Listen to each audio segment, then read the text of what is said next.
सभा में बहुत बहुत स्वागत।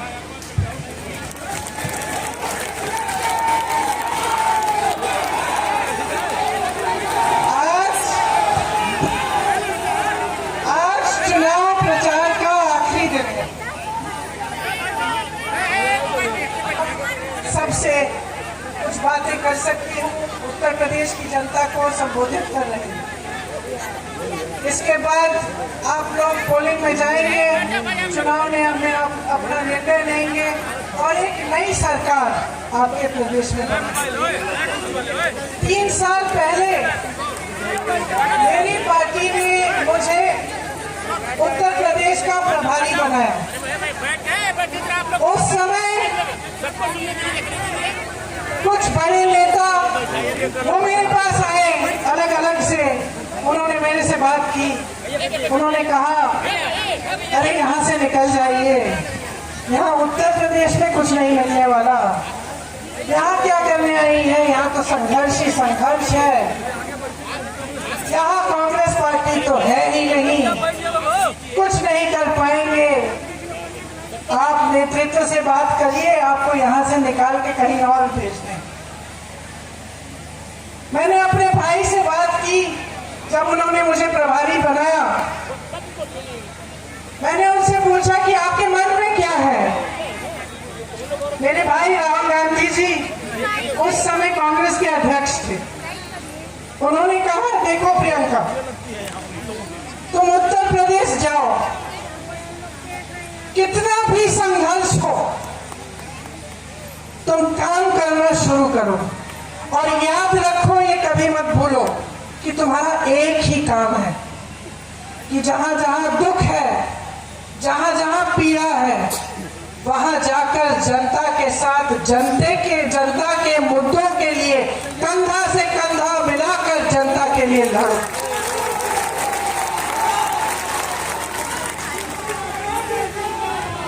मुर्गी के जला दिया गया।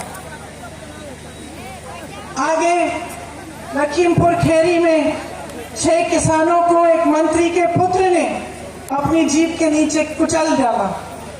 फिर से पुलिस और प्रशासन ने मदद नहीं की। मैं ललितपुर गई।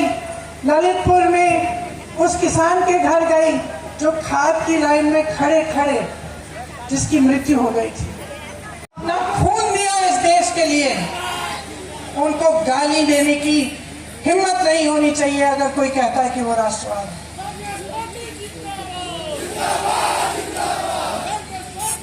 सवाल उठा रहे हैं, ये ऐसे राष्ट्रवादी हैं, इनको पहचानिए। 3 साल से मैं यहाँ काम कर रही हूँ, मैंने पहचान लिया कि यहाँ में राजनीति में क्या हो रहा है। आपका इस्तेमाल हो रहा है, आपके जज्बातों का इस्तेमाल हो रहा है राजनीति के लिए, अपनी सत्ता साधने के लिए। ये सब जानते हैं कि आपके सामने आकर काम की बात करने की जरूरत ही नहीं रही। आपने आदत बिगाड़ डाली, आदत बिगाड़ डाली। आप सोचिए, घर में एक बच्चा है, आपने पढ़ाया लिखाया खूब मेहनत से, उसके लिए आपने अच्छे अच्छे कपड़े खरीदे, उसको खाना दिया, सब कुछ दिया। अब बड़ा हो रहा है, बड़ा हो रहा है, काम ढूंढने के लिए निकलता ही नहीं, घर पे बैठा रहता है आलसी। उल्टा आपको कहता है कि मुझे मोबाइल फोन दिलवाओ, कहीं से जुगाड़। निकम्मा बना दिया है। आपने उनको ये समझा दिया है कि काम मत करो, हम आपसे पूछेंगे नहीं, आप बड़ी बड़ी बातें करेंगे यहाँ, धर्म की बात, राष्ट्र की बात, जाति की बात हम मान लेंगे, हम आपको मसीहा बना देंगे, हम आपको भगवान बना देंगे, आपको वोट मिल जाएगा, आप 5 साल सत्ता में रहो, हम खाई में रहेंगे। यही तो समझा दिया आपने इनको। अरे मैं आपको बताना चाहती हूँ, मेरे पिताजी भी प्रधानमंत्री थे, मेरे पिताजी प्रधानमंत्री थे, अमेठी के सांसद थे। मैं उनके साथ जीप में बैठ के जाती थी, खुद जीप चलाते हुए वो गांव गांव में जाते थे। गांव में प्रेम बहुत मिलता था, जो भी मिलता था, गरीब से गरीब हो उनको घर में ले आता था, कुछ खाने को देता था, बिठाता था। राजीव भैया कहते थे उनको, लेकिन कोई उनको छोड़ता नहीं था।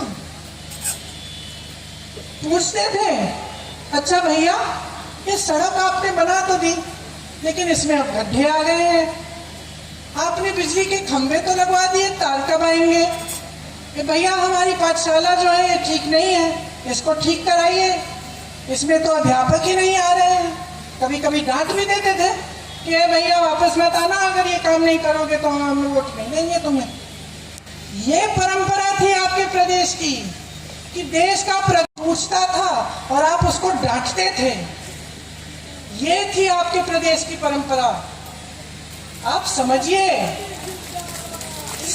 कि लोकतंत्र को किस तरह से पलट दिया है इन्होंने, कि आज प्रधानमंत्री मंच पे ही आते हैं, दिखते हैं तो चुनाव के समय या टीवी पर, और जब आते हैं तो आपसे कहते हैं कि आपने बहुत बड़ा एहसान किया है, उन्होंने एक पूरा राशन पकड़ा दिया, आपने खाता खोल दिया, ये 500-600 रुपए भेज दिए, 2000 रुपए भेज दिए, बहुत बड़ा एहसान। खुद कहते हैं कि जनता ने मोदी जी का नमक खाया है, हमने टोका तो बदल लिए, 2 दिन में बदल लिए, लेकिन अंदर की बात तो पहले निकल ही चुकी थी, मानसिकता तो दिख गई थी। अब आप सब ने मानसिकता बदल डाली है, ये परंपरा बदल डाली है। आज नेता सोचता है कि वो उसको उखाड़ने वाला जनता में कोई नहीं है। आज नेता समझ गया है और जनता को गुमराह कर रहा है। अब आप मुझे बताइए कि आप इसको बदलेंगे कैसे? क्या आप चाहते हैं कि आपकी देश में ऐसी राजनीति आगे बढ़ती चली जाए? क्या आप चाहते हैं कि नेता समझे कि भैया हमें काम करने की जरूरत ही नहीं है? तो क्या चाहते हैं?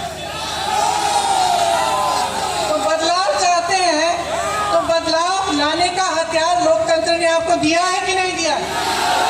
क्या दिया है बताइए, क्या है? वोट है। तो ये वोट आंख मूंद के क्यों दे रहे हैं? अरे ये मंदिर में जाके आप चंदा थोड़ी चला रहे हैं, आप वोट दे रहे हैं। ये वोट आपकी सबसे बड़ी जिम्मेदारी है, इसको आंख मूंद के नहीं देते। नेता को भगवान नहीं बनाते, नेता भगवान नहीं है, इंसान है।